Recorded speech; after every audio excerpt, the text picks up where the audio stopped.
우리 청년들이 찬양했던 것처럼 오늘 이 시간에 주의 영으로 임하여 오늘 이 시간에 온전히 하나님 앞에 예배하는 귀하고 복된 시간이 되시기를 예수님의 이름으로 축원합니다. 어떻게 설 명절 잘 보내셨나요? 예? 설 명절 지난 한 주 동안에 설 명절을 이렇게 보내고 또 이렇게 함께 모여서 예배하는 날들이 너무나도 귀하고 복된 시간인 줄 믿습니다. 그래서 오늘 이 시간 꼭 하나님을 만나고 돌아갈 수 있는 시간이 되셨으면 좋겠습니다. 우리나라 말이지만은요, 마치 세계 공용어가 된 말이 있죠. 그게 무엇이냐면 빨리빨리입니다. 이 빨리빨리라는 말을 외국인들도 또박또박 정확하게 발음을 내면서 말을 하더라고요. 마치 우리나라 고유 말인데도 불구하고 세계 공용어가 되었습니다. 그래서 우리나라는 빨리빨리 너무나도 그 부분에 있어서는 상당히 세계 최고라고 말할 수 있지 않나요? 인터넷도 세계 최고로 빠르기도 하고, 조선 배를 건조하는 것 역시 빠르고, 건물을 올리는 것도 상당히 빠릅니다.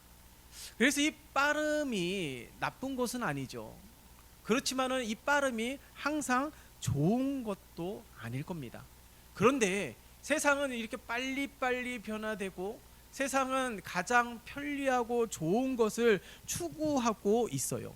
그럼에도 불구하고 그것들이 유익이 되기도 하지만 그림자 현상처럼 그것들이 오히려 손해가 되는 일들도 상당히 많이 있습니다.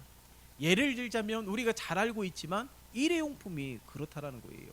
일회용품이 우리에게 참으로 편리한 생활을 주지만은 오히려 그것이 지금 가장 큰 문제로 다가오는 것이 무엇입니까? 환경 오염이라는 거예요. 우리가 버린 무분별하게 사용하고 우리가 무분별하게 사용하면서 버리는 그 일회용품으로 인해서 환경 호르몬이 발생하여서 그것이 불임의 원인이 되고 있습니다. 편리해서 좋기는 하지만은 후유증이 남아 있다라는 것이에요.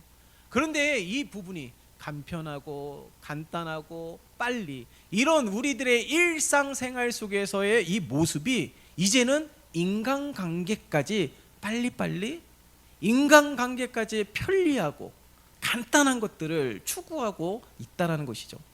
그로 인해서 나타나는 부작용들이 얼마나 많은 줄 몰라요.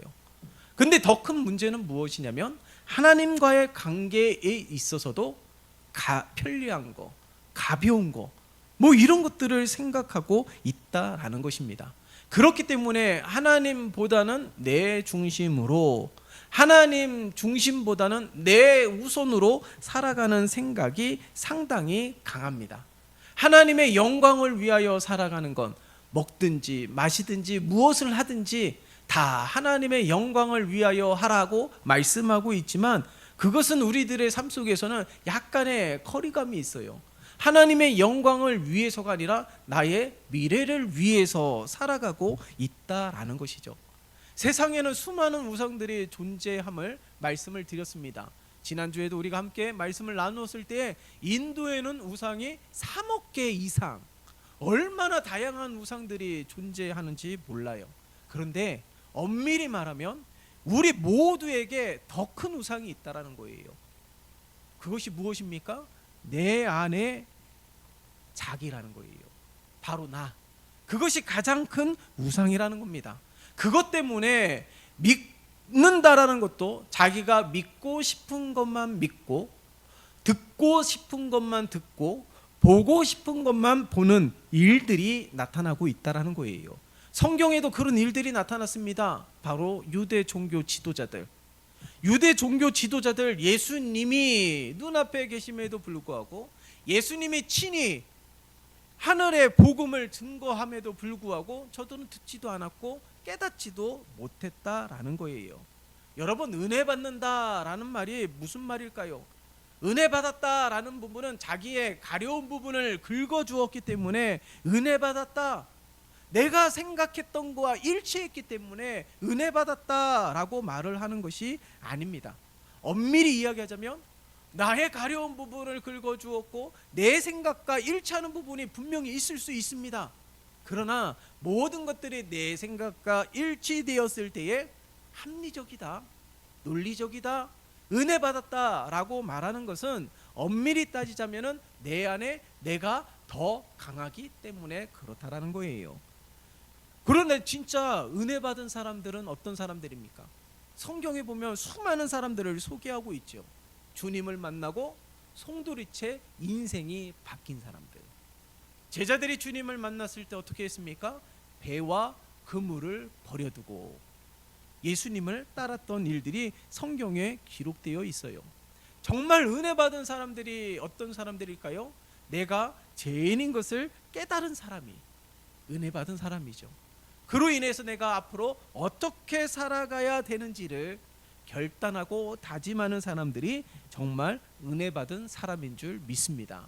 오늘 이 시간에 우리 모두가 이러한 모습으로 하나님 앞에 서고, 오늘 이 시간에 우리 모두가 내 자신을 내려놓고 하나님의 말씀을 듣고 깨닫는 하늘의 신령한 지혜와 은사가 가득한 오늘 이 시간이 되시기를 예수님의 이름으로 축원합니다. 그래서 하나님의 말씀을 들을 때에 불편해하는 자들이 없었으면 좋겠어요. 하나님의 말씀을 들었을 때 지적한다라고 생각하지 않았으면 좋겠습니다. 오히려 말씀을 통하여서 나의 썩어져 가는 것들, 나의 갓이 다듬어지지 않는 모습들을 말씀을 통하여서 우리 하나님께서 다듬고 계시다라는 것을 깨닫고 발견할 수 있는 시간이 되었으면 좋겠습니다. 그래서 오늘 이 시간에 하나님께서 저와 우리 모두를 하나님의 말씀으로 다듬으실 거예요. 그렇지만은 여전히 깨닫지 못하는, 여전히 듣고 싶은 것만 듣는 자들이 되는 것이 아니라 하나님의 말씀은 모든 것이 예, 아멘으로 화답하는 우리 모두가 되시기를 예수님의 이름으로 축원합니다. 그래서 진짜 믿음, 하나님의 말씀을 듣고 행하는 것이 진짜 믿음인 것이죠.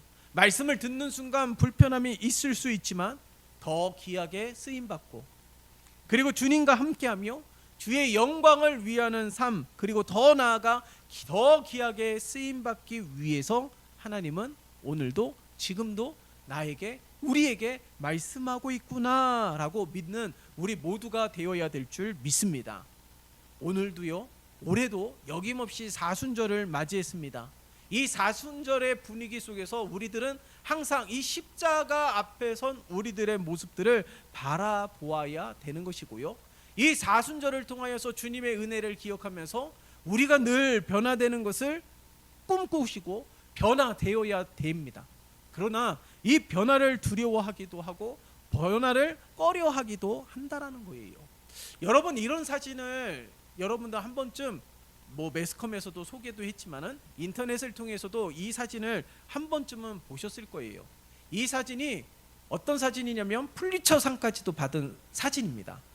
그냥 아프리카의 한 흑인 소녀가 굶주림 때문에 엎드려서 서서히 죽어가는 모습, 그렇지만 그 옆에서 독수리 한 마리가 그 아이를 바라보고 있어요.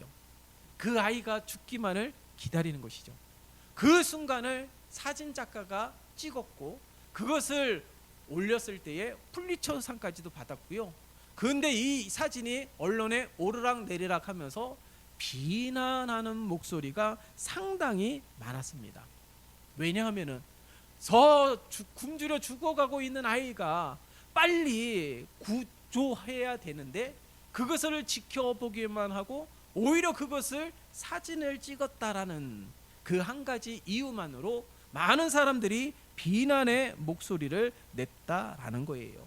아무리 아프리카 땅 저 구석진 곳에 부족이라 할지라도 한 아이의 생명은 귀한 것이죠. 하나님께서 생명의 주인이시지만 누구의 목숨은 금처럼 귀하고 누구의 목숨은 파리의 목숨처럼 하찮은 것으로 여기지 않으셨다라는 거예요. 한 영혼이 온 천하보다 귀하다라고 말씀하시는 하나님은 한 사람의 생명을 가장 귀하게 여기시는 분이십니다. 우리가 이런 하나님의 은혜 속에서 살아가고 있는 자들이에요. 여러분, 우리들은 어떤 자들입니까? 죽음 이후의 삶이 있다고 믿는 자들이에요.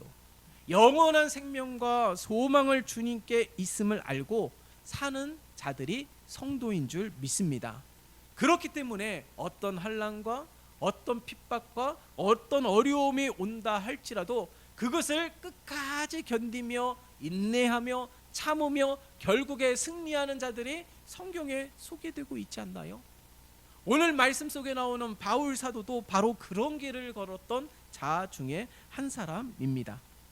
여러분, 우리 주님이 걸으셨던 십자가의 길, 우리 주님은요 그 길 끝이 어떤 길인지를 알고 계셨어요. 그 길을 걸으면 어떤 어려움이 있는지도 알았습니다. 그러함에도 불구하고 그 모든 것을 아셨음에도 불구하고 그 길을 걸었다라는 거예요. 왜 그랬을까요? 우리 주님이 어리석어서요? 우리 주님이 세상을 분별할 줄 몰라서요?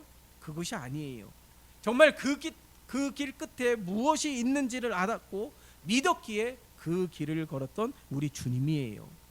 여러분, 병원에 다 한 번쯤은 가보시지 않았습니까? 가보면 아주 친절한 간호사도 많고 아주 친절한 의사도 참으로 많아요. 그런데 그렇지 않은 간호사도 있고 그렇지 않은 의사들도 있음을 알죠. 우리가 병원에 가서 몸이 불편해서 갔는데 몸이 불편하니까 마음까지 약해지지 않습니까? 그런데도 불구하고 윽박지르고 왜 건강을 그렇게 챙기지 않았냐고 오히려 타박하고 불친절하는 간호사와 의사 때문에 상처받은 적들이 얼마나 많이 있습니까? 네? 그런데 그럴 때마다 시험에 드십니까? 그럴 때마다 나 치료 안 받아 하고 뛰쳐나옵니까? 그런 사람들은 없지요. 그런데 교회 안에서는 그렇지가 않습니다. 하나님의 말씀을 들었을 때에 지적질한다고 생각하는 사람이 있고 하나님의 말씀 때문에 시험에 들어서 오히려 믿음이 추락하고 결국에는 교회를 떠나게 되는 일들이 나타나고 있다라는 거예요. 하나님의 말씀은 사람을 살리는 생명의 말씀인 줄 믿습니다. 왜 하나님의 말씀으로 불편합니까? 왜 하나님의 말씀으로 자꾸 찔림과 그것을 깨닫게 하고 책망의 목소리가 듣게 하는 이유가 무엇입니까? 바로 그것들이 암덩어리가 되어서 우리의 삶을 좀먹게 하고 우리의 삶을 오염되게 하기 때문에 하나님께서는 오히려 그 말씀으로 새롭게 하시고 그 말씀으로 소생케 하는 은혜를 우리에게 허락해 주신 줄 믿습니다. 여러분, 죽고 싶어서 잘 안 되고 싶어서 예수 믿는 사람은 아무도 없어요. 복 받고 더 잘 되고 싶어서 예수 믿는 사람들이 상당히 많을 겁니다. 직장을 구하고요, 결혼을 하는 이유가 무엇입니까? 더 나은 삶을 살기 위해서 그렇지 않나요? 그런데 성경은요 아주 분명하게 우리들에게 말씀하고 있죠. 살고자 하면 죽을 것이고 죽고자 하면 살 것이다라고 말씀하고 있습니다. 그런데 우리의 모습을 가만히 살펴보세요. 우리의 모습이 죽고자 하는 것입니까? 살고자 하는 것은 아닐까요? 우리 모두가 다 으뜸이 되고자 하지요. 인정받고 싶지요. 사랑받고 싶지요. 우리가 이를 위해서도 경쟁을 하기도 합니다. 근데 문제는 교회 안에서도 경쟁하고 있다라는 거예요. 여러분, 이것들이 정말 살고자 하는 것입니까? 우리는 정말 다시 생각해 보아야 돼요.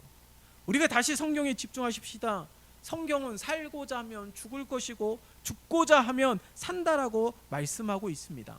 오히려 내가 죽고자 하니까 살리는 자가 되고 오히려 내가 죽고자 하니까 사는 삶이 된다라는 거예요. 세상은 간단하고 편리하고 빠른 것들을 추구하고 있지만 여러분, 예배도 하나님과의 관계에 있어서도 교회 안에서도 믿음의 형제요 자매의 관계 속에서도 우리는 절대로 가볍게 생각하면 안 되는 것입니다. 세상은 무수한 것들이 다 변해간다 할지라도 빠르게 변해간다 할지라도 하나님의 말씀은요 변하지가 않아요. 하나의 점, 하나의 핵이라도 절대로 변하지 않습니다. 수만 가지가 세상에서 변화가 되었다 할지라도 이 복음의 가치는 변하지 않는다라는 거예요. 가장 올드해 보이고 비상식적으로 보인다 할지라도, 세련되지 않는다 할지라도, 논리적으로 보인다 할지라도, 비상식적으로 보인다 할지라도 여전히 살아있는 말씀은 하나님의 말씀인 줄 믿습니다. 여전히 사람의 골수를 찔러 쪼개는 생명의 말씀은 하나님의 말씀인 줄 믿습니다. 그렇기 때문에 성경에서는 우리에게 말씀하고 있는 이 하나님의 말씀이 고스란히 다 성취되고 있음을, 이미 오래전 구약의 시대 때에 예언한 말씀이 신약에서 성취되었음을 우리에게 분명하게 보여주고 있다라는 것이에요. 그래서 성경은 끊임없이 내가 죽어야 됨을 말씀하고 있는 것이죠. 그래서 매 순간 매 시간 간절하게 절실하게 살아야 되는 거예요. 그러니 최선을 다하는 겁니다. 그러니 열심히 살아가는 것이죠. 내가 죽어야 살기 때문에 그렇다라는 거예요. 여러분, 이와 같은 마음으로 예배 속에서도 이런 간절함으로 하나님을 예배하는 자들이 되어야 될 줄 믿습니다. 이런 예배자들이 많았으면 좋겠고, 이런 예배자들이 우리 한빛중앙교회 성도들이 되시기를 예수님의 이름으로 축원합니다. 그래서 이 시간에 드려지는 이 예배가 정말 간절함으로 드려지는 예배가 되었으면 좋겠어요. 그래서 이 예배 시간에 우리의 전부를 거는 자들이 되었으면 좋겠습니다. 왜요? 오늘 이 예배는 내 인생에서 다시 돌아오지 않을 예배인 것이죠. 그렇기 때문에 우리 모두가 이 시간에 하나님 앞에 올려드리는 거룩한 산제물이 되어야 되는 거예요. 구약의 제사 드리는 모습들이 성경에 소개되지 않았습니까? 이 하나님 앞에 드리는 제물을 준비해서 그 제물에 나의 죄를 정가시켜서 제단에 올려요. 근데 그 제물을 죽이는 일들을 제사장이 하는 게 아니에요. 나의 죄를 정가시킨 그 제물에 칼을 들고 죽이는 자가 바로 자기 자신이에요. 왜 그랬을까요? 그만큼 내 죄가 참혹함을 보여주고 있는 겁니다. 그렇기 때문에 그 시간에 오히려 자신을 하나님 앞에 내려놓고 결단하고 다짐하는 시간이 되는 것이죠. 그래서 예배라는 영어 단어를 보면 워십이에요. 이 워십이라는 단어가 두 개의 단어가 합쳐진 한 단어입니다. 월스와 그리고 십이라는 단어 두 개예요. 월스는 같이 있다라는 것 아니겠어요? 십은요, 우리가 많이 알고 있기를 배로 알고 있습니다. 그러나 이 십이라는 영어 단어에 다른 뜻이 있는데 그것이 무엇이냐면 태도라는 거예요. 그러니까 가치 있는 태도, 이것을 다시 직역하자면 이런 것이죠. 어떤 가치 있는 대상에 대한 나의 태도가 바로 예배인 것이죠. 하나님은 여러분들에게 어떤 분이십니까? 나의 모든 것이 되십니까? 내 전부가 되십니까? 그러면 그 하나님에 대한 나의 태도가 이 예배 시간에 고스란히 드러나게 된다라는 거예요. 간절함이 있는 자들은요, 눈빛에서도 다르죠. 간절함으로 예배하는 자들은 예배자의 태도가 달라지게 된다라는 거예요. 그렇기 때문에 예배를 나타내는 영어 단어가 worship, 어떤 대상에 가장 가치 있는 대상에게 내가 그 대상을 대하는 나의 태도가 바로 예배라는 거예요. 그래서 예배를 드릴 때 우리는 하나님에게만 집중할 수 있어야 되는 것이죠. 그래서 성경에서도 마음과 뜻과 정성을 다하여 라고 분명하게 말씀하고 있는 것입니다. 우리가 오늘 이 시간 이러한 모습으로 앞으로도 예배를 드릴 때 이러한 마음으로 하나님 앞에 예배하는 우리 모두가 되시기를 예수님의 이름으로 축원합니다. 성경에도 이러한 모습으로, 이러한 마음으로, 이러한 태도로 예배를 드렸던 자들이 있어요. 바로 초대교회 성도들입니다. 초대교회 성도들을 보세요. 초대교회들을 보세요. 초대교회에 시스템이 있습니까? 화려한 건물이 있었습니까? 그렇지 않았어요. 조직이 다 구성이 되었었나요? 그렇지도 않았습니다. 리더가 될 만한 이들이 많지 않았어요. 대부분이 다 초신자예요. 대부분이 다 말씀을 깊이 알지 못하는 자들입니다. 그러함에도 불구하고 예배자의 태도로 하나님을 예배하였던 것이죠. 저들은 특별히 복음을 증거하기도 했지만, 저들이 막 열정적으로 복음을 증거하기도 했지만은 그렇지 않은 모습도 있어요. 그러함에도 불구하고 구름같이 허다한 무리들이 막 넘쳐났습니다. 왜 그랬을까요? 하나님이 눈에 보이지 않지만 저들이 예배드리는 모습을 가만히 보니 마치 살아있는 하나님께 예배드리는 모습처럼 보였기 때문에 그런 거예요. 하나님은 눈에 보이지 않지만 저 초대교회 성도들의 삶을 가만히 보니까 마치 살아있는 하나님과 함께 동행하는 삶처럼 보였기 때문에, 그렇기 때문에 저들이 다 교회 앞으로, 주님 앞으로 달려 나온 것입니다. 여러분, 우리가 하나님 앞에 예배할 때 바로 이러한 모습으로 예배해야 되지 않을까요? 정말 눈에 보이지 않지만 정말 살아있는 하나님께 드리는 예배처럼 내 앞에 서서 말씀하시는 하나님의 모습을 믿음의 눈으로 바라볼 수 있는 우리 모두가 되어야 될 줄 믿습니다. 이 한 번의 예배로 인하여 인생이 바뀔 수가 있어요. 이 한 번의 예배로 인하여 내 생각이 바뀌고 내 마음이 바뀌고 내 인생이 바뀜으로 말미암아 가정을, 직장을, 삶 속에 부흥의 불꽃을 태우는 이들이 상당히 많이 있습니다. 바로 그런 사람이 오늘 우리 한빛중앙교회 성도들이 되시기를 예수님의 이름으로 축원합니다. 그런데 언제부터일까요? 예배가 무너지기 시작했어요. 코로나 전염병 그 이후부터 급격하게 무너지기 시작했습니다.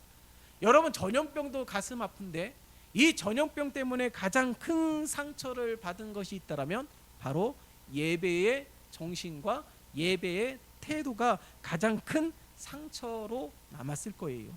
코로나 이후에 주일 예배에 대한 생각들이 상당히 가벼워졌습니다. 이것은 단순히 전염병 때문에 그런 것이 아니에요. 빨리빨리 간단하고 편리한 것을 추구하는 세상 속에서 하나님과의 관계도 이렇게 변해버린 것입니다. 그러니 하나님보다는 예배보다는 내 삶이 더 귀하게 된 것이죠. 그러나 오늘 예배는 딱 한 번의 예배예요. 그렇기 때문에 절대로 가볍게 여기지 않아야 될 줄 믿습니다. 바울도 보세요. 오늘 바울이 증거하고 있지만은 바울의 삶의 무게는 절대로 가볍지가 않았습니다. 바울은 예루살렘에 가면, 바울은 성에 들어가서 복음을 증거하게 될 때마다 어떻게 될런지를 알았어요. 성에 들어가서 복음을 증거할 때마다 핍박이 기다리고 있었고, 예루살렘으로 끌려가고 결국에 로마로 가게 되면은 생명을 마쳐야 됨을 알았습니다. 그럼에도 불구하고 어떻게 해요? 오늘 말씀 속에서도 함께 읽지 않았습니까? 20절, 내가 달려갈 길과 주 예수께 받은 사명 곧 하나님의 은혜의 복음을 증언하는 일을 마치려 하면은 나의 생명조차 조금도 귀한 것으로 여기지 아니하노라. 무슨 말일까요? 다 알았음에도 불구하고 포기하지 않았고, 다 알았음에도 불구하고 그 길을 걸어갔다라는 겁니다. 오히려 바울은 자신의 목숨을 걸었어요. 사명의 길을 끝까지 걸었던 바울의 삶을 볼 수가 있습니다. 여러분, 우리도 바울처럼 언젠가는 주님 앞으로 달려가게 될 것입니다. 하나님이 주신 이 하나뿐인 생명을 우리는 어떻게 살아가야 될까요? 하나님의 영광을 위하여 살아가는 것은 어쩌면 당연한 것입니다. 그러나 앞서서도 말씀을 드렸던 것처럼 모든 이들의 생명은 참으로 귀한 거예요. 여러분, 매스컴에 보면은 정말 허무하게 죽어간 이들이 얼마나 많이 소개되고 있는지 몰라요. 저들을 보세요. 저들의 생명이 하찮습니까? 저들 모두 집을 나섰을 때 웃으면서 나갔었을 거예요. 저들 모두가 집을 나섰을 때 웃으면서 다녀오겠다라고 말하고 집을 나섰을 것입니다. 그런데 결국에는 죽은 목숨으로 돌아오는 경우들이 얼마나 많은 줄 모르겠어요.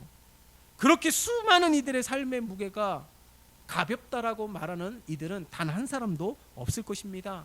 그들의 생명이 하찮다라는 생명도 단 한 사람도 없을 거예요. 모든 이들이 참으로 귀하고 모든 이들의 삶이 절대로 가볍지 않습니다.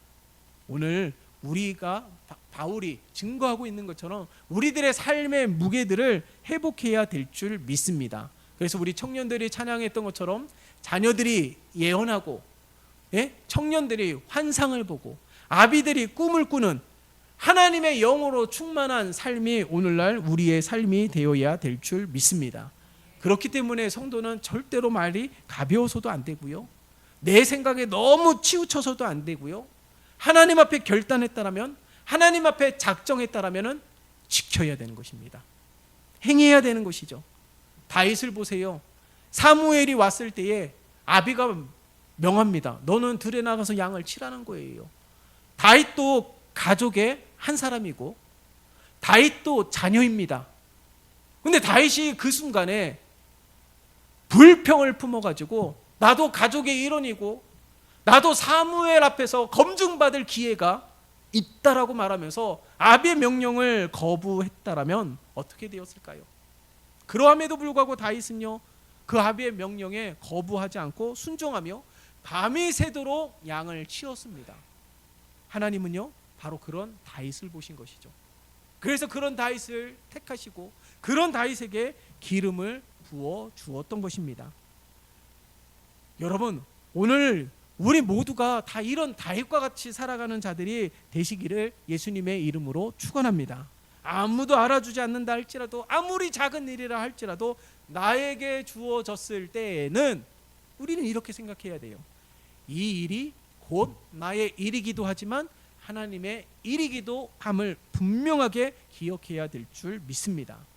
우리 주님도요, 이 십자가의 길을 모두 다 알고 계셨잖아요. 군사들에게 잡힐 것, 사랑하는 제자 유다가 배신할 것, 베드로가 부인할 것, 모든 것을 아셨습니다. 그럼에도 불구하고 그 십자가의 길을 걸었어요. 근데 그 십자가의 길이 실패의 길이 아니잖아요. 우리 주님 그 길 끝에서 영원한 생명이 있음을 알고 부활의 영광이 있음을 알았기에 우리 주님은 그 길을 기꺼이 걸어 가신 것입니다. 마찬가지입니다. 우리도 이와 같은 모습으로 살아가야 되는 거예요. 누구든지 행복을 추구하는 것들은 참으로 귀합니다. 그러나 그보다 더 귀한 것이 있는데 우리 주님이 사셨던 것처럼 예수를 닮아가는 삶인 줄 믿습니다. 주기철 목사님의 일화를 잠깐 소개하고자 하는데요, 이 주기철 목사님은 일제 강점기 때에 신사참배를 강요를 하는데 끝까지 거부하다가 순교를 당하였어요. 일사각오의 신앙이라는 것이 무엇입니까? 한 번 죽을 각오로 신앙과 믿음을 지켰다라는 거예요. 주기철 목사님이 늘 목숨이 아깝지 않았을까요? 주기철 목사님이 늘 가족이 소중하지 않았을까요? 가족도 소중하고 목숨도 소중한 거예요. 주기철 목사님이 늘 고문받는 것이 두렵지 않았을까요? 고통스러웠을 것입니다. 두려웠을 거예요. 주기철 목사님의 아들 주광조 장로님이 이런 간증을 했다고 합니다. 일본 경찰들이 얼마나 간사한지요, 고문 중에 녹초가 된 주기철 목사님을 집으로 돌려보냈어요.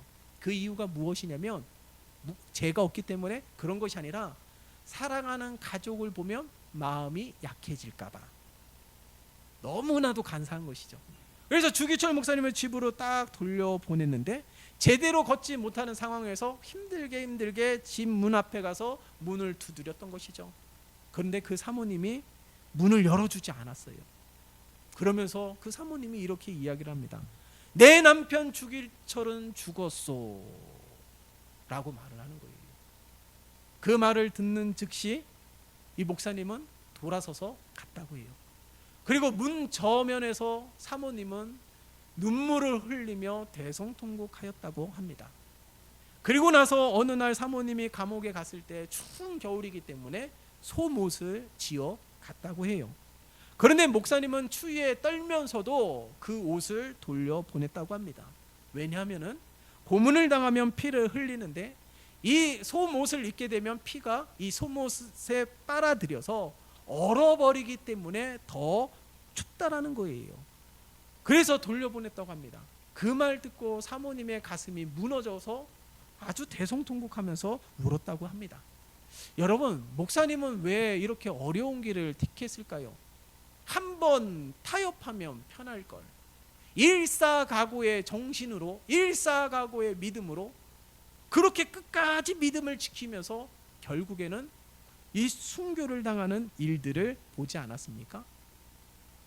왜 그러함에도 불구하고 그렇게 고통을 택했던 이유가 무엇일까요? 고난은 잠깐이지만 하늘에서 받는 영원은 영원하기 때문에, 영광은 영원하기 때문에 그 길을 택하신 것입니다. 여러분, 우리가 오늘 바울처럼 우리는 함께 더욱더 기도하는 자들이 되었으면 좋겠습니다. 어떻게 기도해야 될까요? 어떤 어려움이 온다 할지라도 포기하지 않는 믿음을 달라고 기도하는 겁니다. 어떤 순간에도 편리를 위해서 타협하지 아니하도록 믿음을 강구하는 우리 모두가 되어야 될 줄 믿습니다. 끝까지 견디는 자가 승리하는 자입니다. 우리도 일사각오의 정신과 믿음으로 우리가 온전히 믿음을 위하여 내가 죽어지고, 믿음을 위하여 내가 낮아지고, 믿음을 위하여 나를 내려놓을 때에 주님은 영광 받으시고 오히려 사는 인생, 오히려 살리는 인생이 되어질 줄 믿습니다. 바로 이런 승리의 삶을 살아가는 우리 한빛중앙교회 성도들이 되시기를 예수님의 이름으로 축원합니다. 살아계신 하나님 아버지, 감사합니다. 우리 온 성도들이 이와 같은 마음과 이와 같은 믿음으로 하나님을 예배하는 자들이 되게 도와주시옵소서. 세상을 본받지 않게 도와주시고 하나님을 예배하는 오늘 이 시간이 내 일생에 단 한 번뿐인 시간이기에 마음과 뜻과 정성을 다하여 하나님을 예배하며 내 인생도 살리고 그로 인하여 가정과 직장과 삶도 살리는 하나님의 놀라운 역사가 펼쳐지는 우리의 삶이 되게 도와주시옵소서. 이러한 삶이 되기 위하여 끊임없이 결단하며 다짐하며 늘 하나님 앞에 달려나가는 온 성도들이 되게 축복하여 주시옵소서. 예수 그리스도의 이름으로 기도드리옵나이다. 아멘.